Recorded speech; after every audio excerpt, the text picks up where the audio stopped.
જય Dwarkadhish, welcome to my YouTube channel Diya cooks creation. આજે આપણે બનાવીશું એકદમ નવી રીતે અને ફાગણ મહિનાના સ્પેશિયલ એવા અડદના વડા। અડદના વડા લગભગ બધા જ લોકો બાળકોની પાછળ બનાવતા જ હોય છે। અને હવે મેં અહીંયા આ રીતે અડદનો લોટ વજનમાં 500 ગ્રામ જેટલો લઈ લીધો છે। અને આ રીતે જે આખા અડદ આવે છે તેનો લોટ લગભગ તમને કરિયાણાની દુકાન પર ઇઝીલી અવેલેબલ મળી જશે। અને હવે આ રીતેનો લોટ મેં લઈ લીધો છે।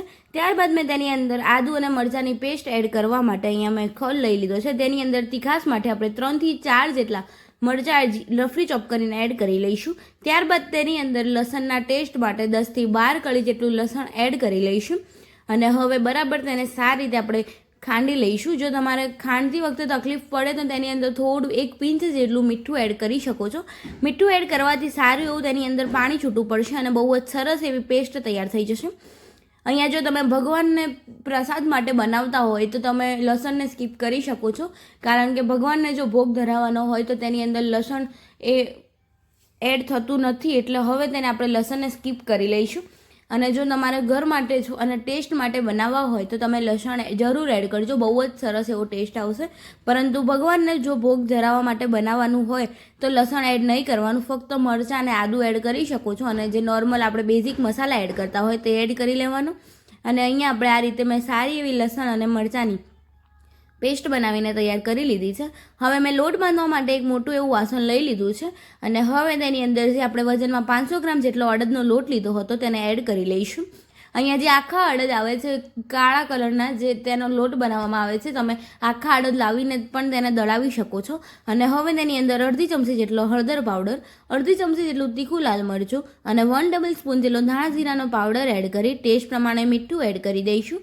ત્યારબાદ તેની અંદર અડધી ચમચી જેટલો અજમો આ રીતે હાથની મદદથી મસળીને એડ કરીશું, જેથી કરીને તેનો ફ્લેવર બહુ જ સરસ આવશે। જો અજમો ન ભાવતો હોય તો સ્કીપ કરી શકો છો। અને હવે તેની અંદર ફ્લેવર માટે અડધી 1 પિંચ જેટલી આપણે તેની અંદર હિંગ એડ કરી લઈશું અને 1 ટેબલ સ્પૂન જેટલા સફેદ તલ એડ કરી લઈશું। સફેદ તલનો ટેસ્ટ બહુ જ અમેઝિંગ આવે છે। જો તમને ન ભાવતા હોય તો સ્કીપ કરી શકો છો, અને ભાવતા હોય તો તમે હજી વધારે પણ એડ કરી શકો છો। અને હવે તેની અંદર જે બનાવેલી મરચાં અને લસણની પેસ્ટ હતી તેને એડ કરી લઈશું।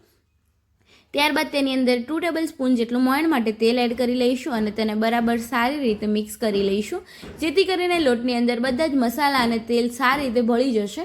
તમે જોઈ શકો છો બરાબર લોટની અંદર સારી રીતે મસાલા અને તેલને બરાબર મસળીને મિક્સ કરી લઈશું। તમે જોઈ શકો છો આ રીતે લોટને સારી રીતે જેટલો મસળશો તેટલો જ તેની અંદર સારા એવા મસાલા અને તેલ મિક્સ થશે। તમે જોઈ શકો છો અને 1 મુઠ્ઠી વળે તેટલું આપણે તેની અંદર મોયણ એડ કરવાનું છે। વધારે પડતું મોયણ એડ નહીં કરવાનું, નહીંતર વડા છે તે બનશે નહીં અને ફાટી જશે। તમે જોઈ શકો છો આ રીતે આપણે બરાબર સારી રીતે લોટની અંદર તેલને મિક્સ કરી લીધું છે અને બહુ જ સરસ એવા મસાલા પણ સારી રીતે લોટની અંદર ભળી ગયા છે। અને આ રીતે મેં લોટને કરી લીધો છે ઓઇલી, અને હવે તેની અંદર થોડું પાણી એડ કરીને સારો એવો ભાખરી જેવો કઠણ એવો લોટ બાંધીને તૈયાર કરી લઈશું। જો તમને ઢીલો લોટ ફાવતો હોય તો તમે ઢીલો પણ બનાવી શકો છો, પરંતુ કડક લોટ હશે તો વડા આપણા ઝટપટ બની જશે। અને હવે તેને સારી રીતે આપણે બરાબર થોડું પાણી એડ કરીને જેમ જરૂર લાગે તેમ તેની અંદર પાણી એડ કરતા જઈને સારી રીતે આપણે લોટ બાંધી લઈશું। વધારે પડતો સોફ્ટ એવો લોટ ન થઈ જાય તેનું ખાસ ધ્યાન રાખવાનું। પાણીની જરૂર લાગે તો જ એડ કરવાની, કારણ કે અડદની દાળ થોડીક ચીકાશવાળી આવે છે, એટલે કે લોટ પણ તેનો ચીકાશવાળો જ આવે છે, એટલે તેની અંદર વધારે પાણીનો ઉપયોગ નહીં જ થાય। તમે જોઈ શકો છો તેને બરાબર સારી રીતે લોટ બાંધી લઈશું। આ રીતે મેં થોડું પાણી એડ કરીને સારો એવો ભાખરી જેવો કઠણ એવો લોટ બાંધીને તૈયાર કરી લીધો છે। તમે જોઈ શકો છો જેમ જરૂર લાગે તેમ પાણી એડ કરીને લોટ બાંધી લઈશું। અને આ રીતેનો મેં લોટ બાંધીને તૈયાર કરી લીધો છે। અને આ લોટ બાંધવામાં મારે લગભગ અડધા ગ્લાસ જેટલા પાણીનો ઉપયોગ થયો છે। અને હવે તેની ઉપર અડધી ચમચી જેટલું તેલ એડ કરી લોટને આપણે સારી રીતે ઓઇલી કરી લઈશું, જેથી કરીને લોટ થોડો ટાઈમ પડ્યો રહે તો લોટ આપણો ડ્રાય ન થઈ જાય અને બહુ જ સરસ એવો મોઇશ્ચરવાળો એવો લોટ તૈયાર થઈ જશે। બરાબર સારી રીતે તેને આપણે આ રીતે બરાબર તેલની અંદર મિક્સ કરીને સારો એવો ઓઇલી એવો લોટ કરી લઈશું। તમે જોઈ શકો છો આ રીતે બરાબર સારી રીતે મેં લોટને ઓઇલી કરી લીધો છે। અને હવે તેને આપણે થોડીક વાર માટે રેસ્ટ આપીશું। અહીંયા તમે જોઈ શકો છો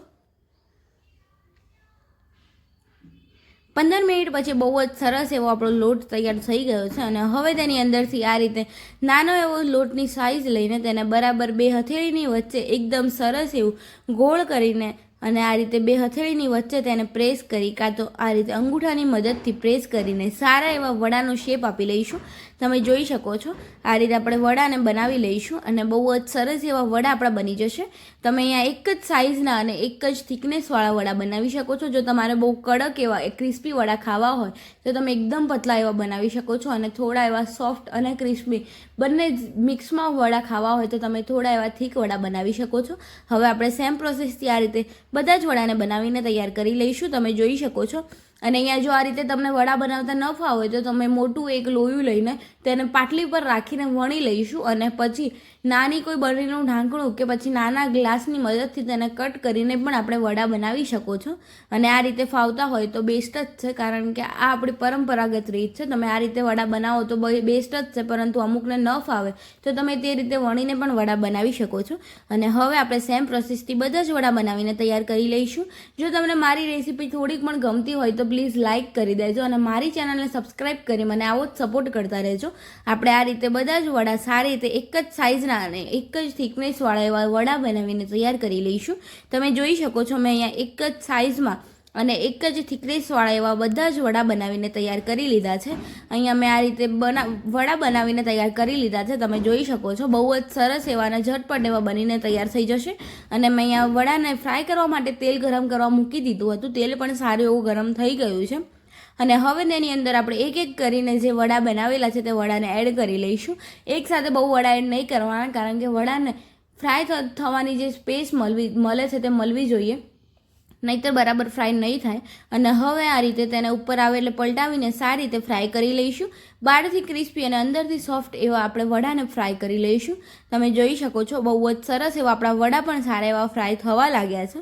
અને હવે એકદમ સરસ એવા આપણા વડાનો કલર પણ ચેન્જ થઈ ગયો છે અને બહુ જ સરસ એવા બહારથી ક્રિસ્પી એવા વડા આપણા ફ્રાય થઈને તૈયાર થઈ ગયા છે. હવે આપણે ફરી ગરમ તેલની અંદર બીજા પણ વડાને ફ્રાય થવા માટે એડ કરી લઈશું. તમે જોઈ શકો છો અહીંયા બહુ જ સરસ એવા અને એક સાથે તમને 6 થી 7 જેટલા વડા એડ કરી શકો છો.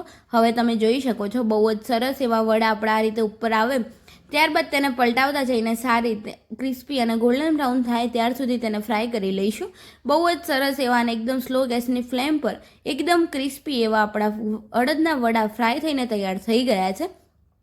અહીંયા મેં લગભગ બધા જ વડાને ફ્રાય કરીને તૈયાર કરી લીધા છે. તમે જોઈ શકો છો એકદમ ઝડપથી એવા આપણા બની જતા અડદના વડા તૈયાર થઈ ગયા છે. હું તમને તોડીને બતાવું તો તમે જોઈ શકો છો અંદરથી સોફ્ટ અને બહારથી ક્રિસ્પી એવા અડદના વડા તૈયાર થઈ ગયા છે. તેને આપણે સર્વિંગ પ્લેટની અંદર સર્વ કરી લઈશું.